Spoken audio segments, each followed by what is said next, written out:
मृत्युभोज क्यों? मनुष्य के मरने के कुछ दिनों के बाद अलग से उनके परिवार वालों के द्वारा मृत व्यक्ति की आत्मा की शांति के लिए मृत्युभोज कराए जाते हैं, जिसमें सगा संबंधित और गांव समाज के लोग उपस्थित होते हैं और कर्म कांड के बाद बड़ी दुख के साथ भोजन किया जाता है।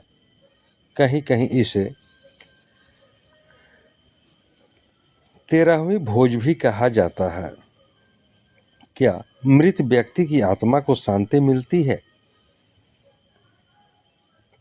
मृत्यु भोज से या 13वीं से मरे हुए व्यक्ति की आत्मा को शांति मिलने का सवाल ही पैदा नहीं होता, क्योंकि आत्मा नाम की कोई चीज होती ही नहीं। हाँ, जिंदा व्यक्ति का मन होता है, कई लोग इसे ही आत्मा कहते हैं।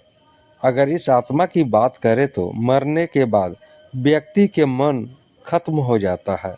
मन में कोई बात रहती है या कोई इच्छा रहती है, वे पूरी नहीं हो पाती होगी। कोई आत्मा भटकती नहीं। अगर मृत्यु भोज नहीं कराया गया तो आत्मा भटकती है, ऐसा कहने वालों जरा सोचिए। आत्मा और भूत प्रेत नाम की कोई चीज नहीं होती। ये सब आपके मन के भ्रम मात्र है, इसके अलावा कुछ नहीं। अगर आत्मा भटकती तो कोई व्यक्ति की हत्या कर देते हैं, जिसकी पुलिस जांच पड़ताल करती है। उस समय तो उस आत्मा को बता देना चाहिए कि किसने मारा है। हाँ, मृत्यु में व्यापार करने वालों का मन जरूर भटकता है। कुछ लोगों को मरे हुए के लाश से भी कर्म कांड के नाम पर व्यापार दिखता है। ऐसे लोगों का मन जरूर भटकता है। ऐसे लोगों को कर्म कांड के नाम पर मृत व्यक्ति के परिवार वालों को जले में नमक मिर्च छिड़कने में मजा आता है। ऐसा नहीं करोगे तो आत्मा को शांति नहीं मिलेगी, आत्मा भटकेगी वगैरह वगैरह कहकर दुखी लोगों को और दुख में डाल देता है। दुख में उत्सव कैसे? चलो मान लेते हैं खाना तो है, किसी के पेट तो भर रहा है, लेकिन सवाल यह उठता है कि मृतक के परिवार दुख में रहता है। किसी को मेहमान नवाजी करने की सुध नहीं रहती। ऐसी स्थिति में लोगों को स्वादिष्ट भोजन खिलाना संभव नहीं है। बीमारी से मरे हुए मृतक का परिवार आर्थिक रूप से पहले से ही कमजोर हो गया होता है। बहुत से पैसे इलाज में खर्च हो गए होते हैं। ऐसी स्थिति में पूरा मैनेजमेंट के साथ भोजन कराना संभव नहीं होता है। मजबूरी में भी मृत्यु भोज कराया जाता है।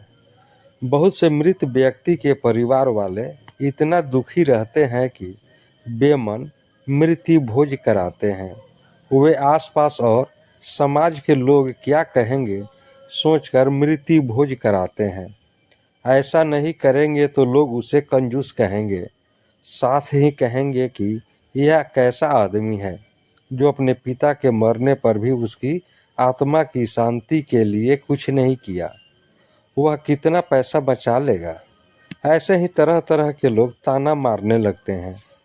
इसके चलते भी कई लोग मजबूरी में मृत्यु भोज कराते हैं। जितना खिलाना है जिंदा में खिलाइए, जिससे मन को शांति मिले। मृत्यु के बाद आत्मा को शांति के लिए मृत्यु भोज कराना उचित नहीं है।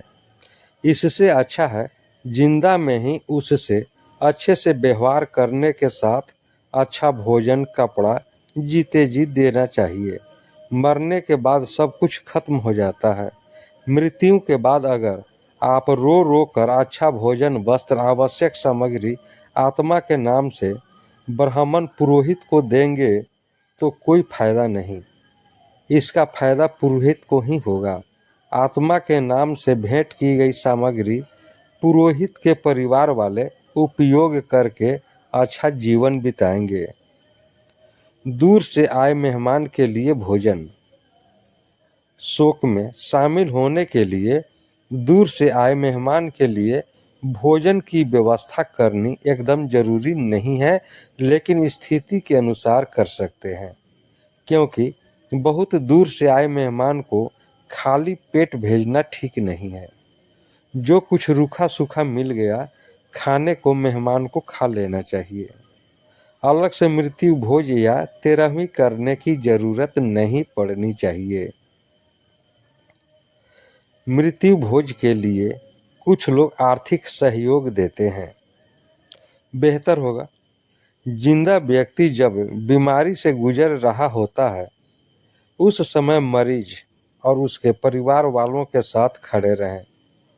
जितना हो व्यवहारिक, सामाजिक और आर्थिक सहयोग करें।